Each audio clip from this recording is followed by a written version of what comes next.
ये कुरान करीम मिस्र की फतेह के बाद मेरे मरहूम बुजुर्ग सुल्तान सलीम खान को भिजवाया गया था। अल्लाह ताला कुरान पाक में फरमाता है, ऐ ईमान वालो, अल्लाह और उसके पैगंबर की इताअत करो और जो तुम में से साहिब इल्म है उनकी भी इताअत करो। और फिर हमारे प्यारे पैगंबर ने फरमाया, किसी अरबी को अजमी पर और अजमी को अरबी पर फौकियत हासिल नहीं है, सिर्फ तकवा की बुनियाद पर। और कोई भी अल्लाह की किताब के ऐन मुताबिक हुक्मरानी करता है तो उसकी भी इताअत करो।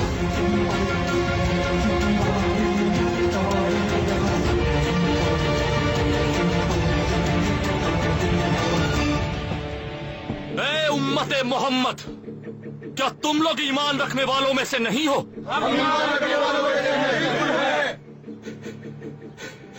तो मेरी इताअत क्यों नहीं करते हो फिर? कुछ पूछना चाहता हूं अब कि बागियों के बहकावे में आकर बगावत के लिए क्यों तलवारें उठा लेते हो?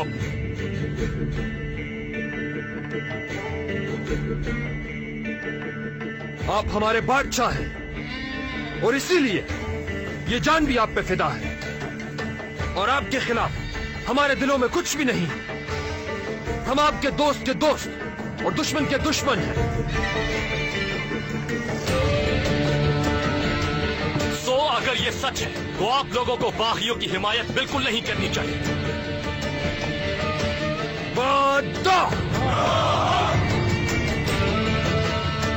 हमारी सदाकत अपने बादशाह के साथ है और इसी वजह से हम बागियों की हिमायत कभी नहीं करेंगे।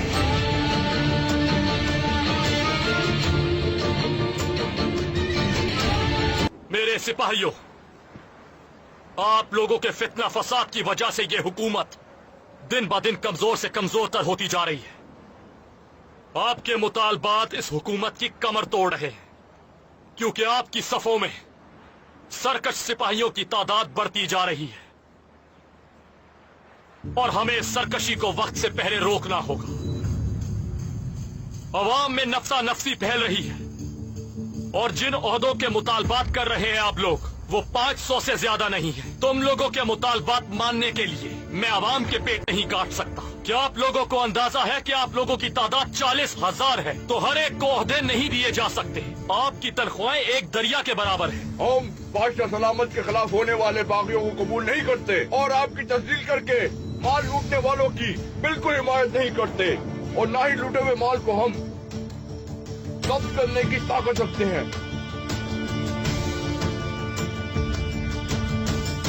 को अपने बीच से उन गद्दारों को निकालना होगा।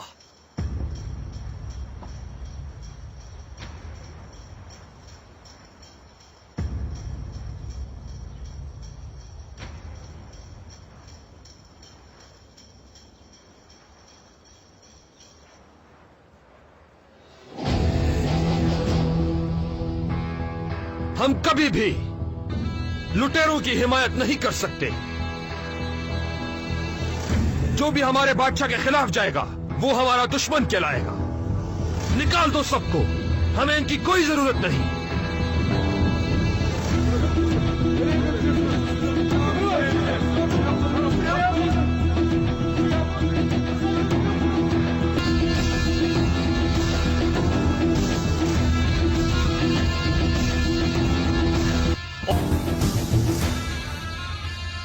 उलमाओं में से काजी सामने आ जाए, एक कदम आगे आ जाए।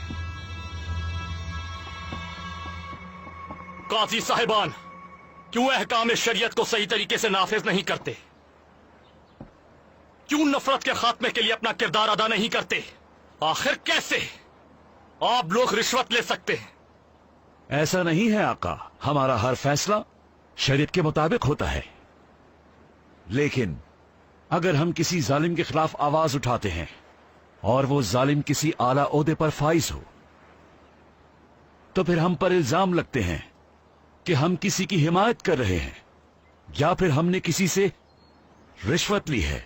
हम कुछ भी करें मेरे आका, इल्जाम ही लगते हैं। मेरे आका, मेरा बेटा इस्तांबुल का काजी सैयद महमद सही कह रहा है। जब इसने नाजायज तौर पर सिपाहियों को अवाम को लूटने से रोकने की कोशिश की तो उन सिपाहियों ने मेरे बेटे के घर पर हमला करके हर शय जला डाली मेरे आका। शेख उल इस्लाम आहिजाद अफंदी, आपने क्या किया? उन्हें रोकने की कोशिश क्यों नहीं की? मेरे आका, मेरे बादशाह, अगर आप हमारा साथ दें तो हम इस सल्तनत से जुल्म को जड़ से उखाड़ कर फेंक देंगे मेरे आका।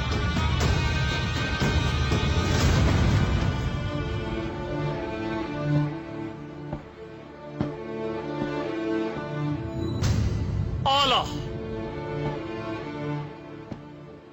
ऐ उम्मते मोहम्मद, तुम लोगों ने अपनी आंखों से देखा और तुम लोग इस बात के गवाह हो कि मेरे उल्मा, सिपाही और काजी मेरे साथ यानी तुम्हारे बादशाह के साथ सादिक हैं।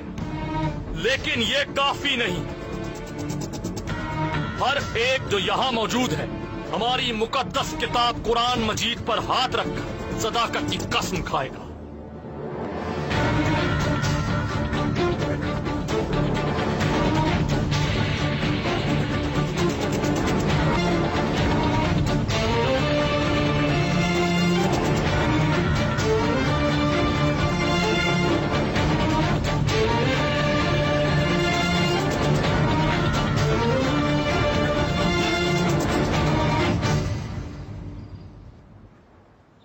कदीम कवानीन की पैरवी करते हुए हम फितना फसाद से अपने आप को दूर रखेंगे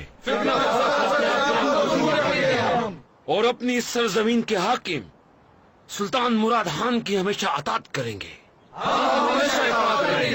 और हमारे बीच छुपे हुए गाफिलों को अपने दरमियान शामिल नहीं होने देंगे, कानून के हवाले करेंगे। हम कानून के हवाले करेंगे। आज यहाँ हम अल्लाह को हाजिर नाजिर जानकर अपने बादशाह की मौजूदगी में सदाकत की कसम खाते हैं।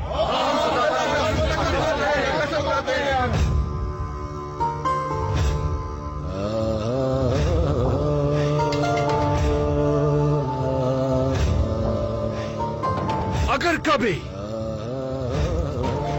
आला इज्जत बादशाह सलामत ने हमें हुक्म दिया और हम उस हुक्म को बजा न ला सके तो जो कसम हमने उलमा और अवाम के सामने खाई है वो कसम तोड़ने के बराबर होगी और दुनिया में तो उसकी सजा मिलेगी मगर आखिरत में भी अंजाम बुरा होगा।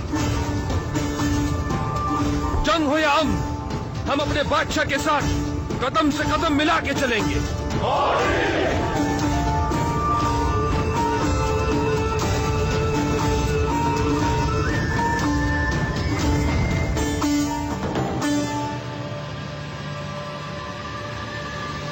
मैं हूं इस सल्तनत का बादशाह और खुदा ही ने ये इज्जत मुझे बख्शी है।